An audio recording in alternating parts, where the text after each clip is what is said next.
Okay, तो finally ये बन मानुस आ चुका है फिर से रिव्यू करने के लिए, क्योंकि फिर से व्यूज़ नहीं चल रही तो मुझे ही आना पड़ेगा। तो मैंने फाइनली देख ली है IMAX 2D में। Killers of the flower moon is recently now playing in the theatres and let me talk about the positives and the negatives about this movie.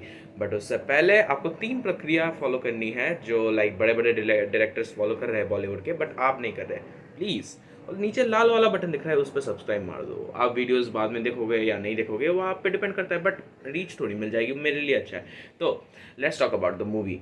तो इस मूवी का थोड़ा सिनॉप्सिस अगर हम बोल लेते हैं तो बेसिकली 1920s का होता है, मतलब ये स्टोरी सेट। और यहाँ पे members of the Osage native American tribe होते हैं from the Osage country Oklahoma.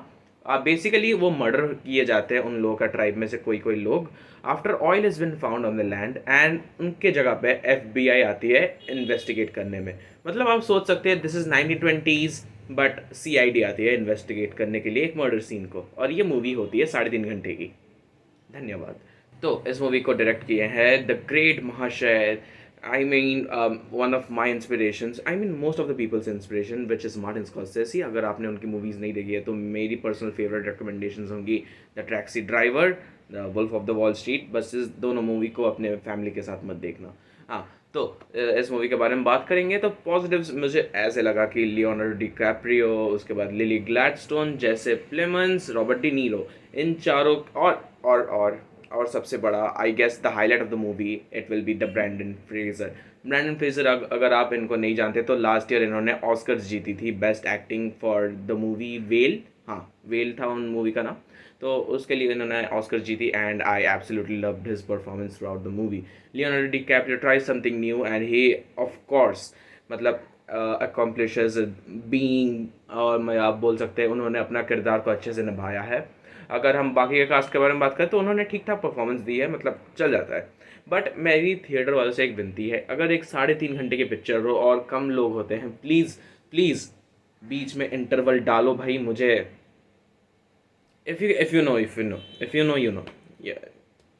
so now continuing with the movie review, तो मुझे इस मूवी में क्या अच्छा लगा, और बेसिकली इस मूवी का BGM बहुत अच्छा था। And I would say is it a masterpiece और अ मैस, आई वुड सी, देखो अगर आप मुझसे पूछो कि if this movie is a masterpiece और अ मैस, आई वुड बेसिकली से इट्स लाइक 60-40, क्योंकि मुझे लगता है कि कुछ कुछ मूवी का पोर्शंस शायद ट्रिम किया जा सकता था। And there are some few scenes in the movie जहाँ पे लाइक किसी मर्डर सीन पे लाइक लोगों का इमोशंस को मतलब ज़्यादा दिखाने के लिए the time interval has been taken long turn, and I think emotion showcase करने के लिए Martin Scorsese has peaked there. But some scenes मुझे ऐसा थोड़ा स्लो लगा। मैं बीच बीच में फ़ोन भी निकाल के अपना ये देख रहा था लोकी का spoilers, but moving on to Loki, वो बाद में रिव्यू आएगा जब सीजन एंड होगा। Now talking about other things, okay, but a fun fact, Loki और मार्टिन स्कॉर्सेसी का, मार्वल का प्रोजेक्ट और मार्टिन स्कॉर्सेसी का कुछ रिलीज हुआ है एक ही दिन पे।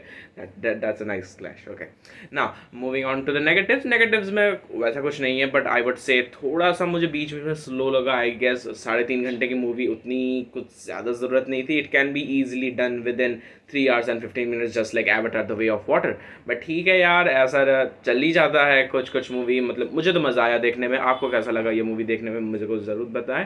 एंड या बाय द वे, इस मूवी का प्रोडक्शन डिज़ाइन बहुत मस्त था। If you want to, if there are some aspiring production designers out there, you should actually check this movie out. Okay, तो इतना तक मैं रिव्यू रखता हूँ। काश आपको बहुत पसंद आया होगा। अगर नहीं पसंद आया हो तो मेरे भालू जैसा हाल वो मत करना। सुबह सुबह 6 बजे का शो जाके IMAX में देखा। Please make it worth the while. तो अगर आपको ये पसंद आया प्लीज़ लाइक शेयर और सब्सक्राइब कर देना। 700 रुपये बर्बाद एकदम फोकट में नहीं जाना चाहिए। टिल देन के लिए bye. This is Prithvi from Overflowed. Cheers.